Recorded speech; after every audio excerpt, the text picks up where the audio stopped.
What are we doing today? We're asking questions. You came ready. So who wants to go first? Caitlin Clark and Lily recently released a short film titled Back to School with Lily.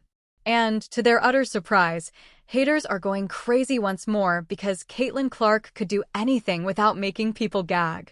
However, it's amusing to watch now. The question is, why does everything she does make people so angry? What are your thoughts? Does Caitlin's mere presence now aggravate people? Okay, let's dissect this since the response to Caitlin Clark's short film is hilarious. We're discussing a lighthearted, enjoyable 2-minute clip about Lily going back to school. Quite innocuous, isn't it? False. Professional complainers on the internet escalated it into a major problem. It would seem that Caitlin just... There we go. First up, Harlow. Do you have a question for me? Okay, let's hear what you got. When were you my age? When was I your age? What were you like at my age? I was energetic. I loved being outside and playing with my friends. I played basketball. I played soccer. What's your favorite thing about being 5? Play sports. Play sports? What sports do you play? Gymnastics. Gymnastics. What can you do in gymnastics? A handstand. You can do a handstand? Oh my gosh. I wish I could do a handstand. Do you think you could teach me? You could teach me, okay. I could learn from you. All right, so tell me about the short film. It's easy. Lily and Caitlin collaborate to promote their back-to-school initiative. There is some charm and wit, and Caitlin is demonstrating to children that it is possible to be both an athlete and a well-known corporate ambassador. That's all. No diabolical plan, no secret agenda, just Caitlin taking advantage of her popularity, which, as far as I can tell, is exactly what elite athletes are expected to do. Here's the problem, though. When Caitlin Clark's name appears on anything, detractors immediately claim to be authorities on child psychology, ethics, and marketing. They argue, why is she in commercials when she hasn't even won a championship? Oh, I'm not sure. Perhaps because... My mom says I have to eat my vegetables. Do you always eat your vegetables? Be honest. I actually do. I like vegetables. I'm not even lying. But my mom said the same thing when I was your age, so my favorite vegetable is probably broccoli. You don't like broccoli? Broccoli's good, come on. I promise, they're good. You just have to try them. I'm not even lying. The short film doesn't even attempt to be serious, which is the funniest part. It's silly, campy, and targeted at families and children. Yet somehow, Twitter warriors are typing 3,000-word essays about how Caitlin Clark is ruining basketball culture. These are the same people who never had an issue when male athletes cashed in on endorsements before they even touched a pro court. But Caitlin, nope. She's apparently breaking some unwritten law. Here's what really happened. People are unable to cope with Caitlin Clark's transformation from rookie phenom in year 1 to established celebrity in year 2. The attention she received as a rookie already made them angry. She is currently packing venues like no one else and stacking sponsorships, ads, and highlight reels. Additionally, they double down and weep over every new endeavor rather than acknowledging that she is just good for the game. As a teen, I'm always tired, so what do you do to keep yourself energized and alert? Ooh, I was always tired at your age too, I think because you have so much going on. You have school, sports. I think the best things I do to keep myself healthy are getting the right amount of sleep every single night. I think eating properly, but also drinking a lot of water. That's always important to stay hydrated. And you know what makes me laugh? For some others, the word back to school is the actual trigger. They're thinking, why is she doing a school-themed ad when she's not in school anymore? I'm not sure. Why did Michael Jordan use Looney Tunes in his advertisements? As it's a marketing strategy. Since it's enjoyable. Because it is not necessary for everything to be a biography. However, it seems that anytime Caitlin Clark is involved, common sense goes on vacation. Not to mention how the same naysayers said Caitlin Clark was nothing more than hype for months. Even after her second season in the league, she continues to garner a lot of attention, and now businesses are placing bets on her to promote advertisements. I would want to have a portion of that buzz in my bank account if it is only hype. The most hilarious breakdown I have seen is suggestion that Caitlin is denying more worthy players opportunity. Really? Is player 137 on the stat sheet likely to be called up for a national campaign by a company like Lilly? Yes. We'll see how that turns out. I don't mean to offend, but marketing isn't about merit. Who can shift the needle is at issue. It's moved by Caitlyn. The conclusion. The thing that the detractors never want to acknowledge is this. They are the reason she continues to trend every time they get mad at her. They are actually helping her, even if they believe they are pulling her. Every tweet with a complaint is free promotion. Congratulations, then. You were the one who played yourself. One thing you wish you knew at my age. Ooh. I took basketball very seriously. I always thought winning and losing was super important, but I think just having fun, like enjoy playing with your friends, just enjoy it as much as you can. What do you want to be doing at my age? Being a professional basketball player like you. Professional basketball player? Maybe you can play for the Fever. Let's now discuss why this specific short film caused controversy. Timing is a factor. With her games, her numbers, and her influence on attendance, Caitlyn already commands the majority of headlines. People feel as though Lilly is everywhere when you include sponsorships from companies like Nike, State Farm, and now Lilly. The same voices who formerly bemoaned the lack of attention for women's basketball are now upset that Caitlyn is receiving it. The irony, it has to do with control as well. Many people in the WNBA are accustomed to choosing who receives attention and when. Caitlyn completely disrupted that system. Without waiting for approval from the establishment, she arrived, quadrupled ticket prices, increased TV ratings, and drew in a long line of brands. This short clip seems like way because very menacing. It serves as just another indication that she can achieve without permission. She's ahead already. Let's switch it now. What about those who enjoyed it? Because such do exist as well. Parents were commenting on social media how nice it was to see a current athlete in an entertaining advertisement with a school theme. In fact, it excited kids who look up to Caitlyn. And you know what? That's the whole idea. On Twitter, not everything needs to be directed at resentful grown-ups. Connecting with the next generation is all that is necessary at times. Nuance doesn't trend, of course. Anger does. As a result, the haters became more vocal, claiming that this 2-minute tape is part of a massive conspiracy. And Caitlyn didn't even bat an eye. She's not clapping back out here. She isn't protecting herself. She is simply cashing the check and going on with her life. They become more irate only because of that.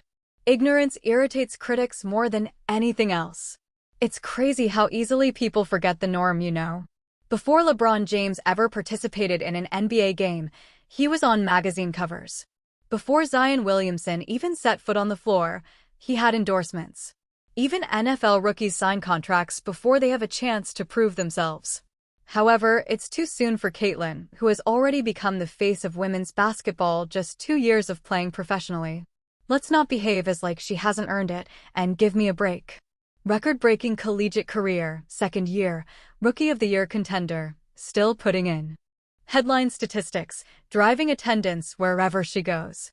She is one of the WNBA's most marketable players at the moment. Understanding why marketers want Caitlyn's face on their advertisements doesn't require a business PhD. In order to summarize the first part of this comedy act, Caitlyn Clark made a short clip. The earth continued to revolve as haters wept. They're aware that she is not leaving. For this reason, they will return the next week to rave about her upcoming endorsement, highlight, or victory. Since the short video was more than simply an advertisement, let's continue. It was a mirror as well. It demonstrated precisely who is capable of managing Caitlyn Clark's success and who is not. Warning: the list of the number of people who are unable to cope with it is increasing daily. Consider the claim that she is overexposed. When reviewers are at a loss for words, it is the line they usually use. We see her too much, they remark. Give other people a chance. All right, but tell me why, during Maya Moore's heyday, no one was mentioning it. Describe why it didn't matter when Diana Taurasi and Sue Bird starred in every advertisement. The distinction is straightforward. Although businesses selected Caitlyn Clark, she is not the celebrity they selected. It hurts. Another popular choice. She is only a promotional item. Oh, really? Since I last looked, I'm very certain that marketing comes after attention rather than the other way around. Prior to the advertisements, Caitlyn packed college venues. Before receiving the first significant sponsorship, she broke TV records. Lilly's fame wasn't earned by her. They're taking advantage of it. Significant difference. However, let's assume that she sells out stadiums because of this short video. Since the detractors like to dismiss numbers, let's speak about them. Whether in her freshman year or while attending college, Caitlyn Clark's performances often drew crowds that outstripped practically anything else in women's sports. Do you believe Lilly was unaware? Do you believe they chose her at random? No, she was chosen because she is already a number delivery expert. That mechanism is simply expanded upon in this short video. At this point, the sarcasm comes naturally. Caitlyn isn't even the league's best player, according to critics. All right, let's play. That game. Being the best has been the sole criterion for endorsements since when? Throughout his career, was Michael Jordan the best player? The number. Did that prevent him from serving as the spokesperson for Gatorade, McDonald's, Hanson's, Nike, and every other brand? Furthermore, rather than selling stat sheets, number brands sell tales. The tale of Caitlyn is gripping. Her detractors secretly understand why she is in the spotlight. It's also important to remember that Caitlyn is just in her second year. She already makes the news every week. Consider that. How many male and female athletes have experienced that type of pull in their second year of competition? Not a lot. The majority of athletes are still learning their function, their location, and their influence. Caitlyn completely avoided that queue of people waiting. Without skipping a beat, she transitioned from collegiate sensation to professional star to endorsement magnet. Additionally, it annoys some who believed that achievement should take longer. Unfortunately, time does not follow their schedule. Can we also pause to chuckle at the fact that she is claiming all the space? For many years, women's basketball has been pleading for mainstream recognition. It becomes an issue when Caitlyn Clark brings it up. That would be like to whining that your drought ended because the rain arrived too quickly. Do they want the development to be gradual and undetectable? Or do they genuinely wish for the game to grow? Because at the moment, it appears that they simply desire attention as long as it doesn't go to Caitlyn. While browsing through the replies, I came upon this gem. Her use of these advertising is making women's basketball appear less serious. Oh, please. There are a lot of the most ridiculous advertisements for men's sports. Shaq is selling like crazy. Peyton Manning performing in national advertisements. Grank acting in any way on camera. No one claimed that the advertisements made the sport less serious. They walked on after laughing and purchasing the item. However, Caitlyn's 2-minute comedy about school shopping puts basketball's credibility in jeopardy. Be honest. What else is humorous, do you know? The critics unintentionally acknowledge Caitlyn's high marketability whenever they voice their complaints. Why does she get these deals? They ask. Why is she receiving this attention? Staring them in the face is the solution. Since people are concerned. Because she encourages conversation. Even if it's only to debate. Since she generates moments. They wouldn't be drafting essays about her every week if they didn't care. They can't ignore her, but they also can't stand her. Power is that. Not to be overlooked is the generational perspective. A new generation of admirers is embodied by Caitlyn. The WNBA's audience of the future is the young people who are currently watching her. For this reason, Lilly and her collaborated on a short video for back to school rather than a retiree tax preparation commercial. Their focus is on the upcoming decade rather than the previous one. In the meanwhile, the critic. Disappointed that Caitlyn crossed the line, they are holding onto yesterday's hierarchy. The future doesn't wait for permission forms, which is exciting news. This is the section that truly enrages the critics. Caitlyn does more than simply gather these recommendations. She fulfills them. The merchandise trends whenever her name is mentioned. The advertisement goes viral each time she is featured. And the number of clicks increases each time the fury spreads. Lilly is not a moron. They were fully aware of what they were purchasing. Caitlyn draws in loads of attention. We also need to discuss how Caitlin Clark manages all of this because, let's face it, most of her detractors would be crying every day on Instagram Live if they were in her position. However, Caitlin remains composed, performs her duties, and she prevails. For this reason, brands continue to line up. She is aware that the figures speak for her, therefore she doesn't need to respond. The little film was, indeed, corny. It was corny, of course. That's how it should be. It's not an Oscar entry. It's a back-to-school promotion. However, the fact that so many people were offended by something so trivial says it all. There would still be a ton of furious letters in the comments even if Caitlin posted a video of herself lacing her shoes. We're at that level. All of this ultimately comes down to one thing: jealousy. Envy that Caitlin has what other people desire. Jealousy of her quick success.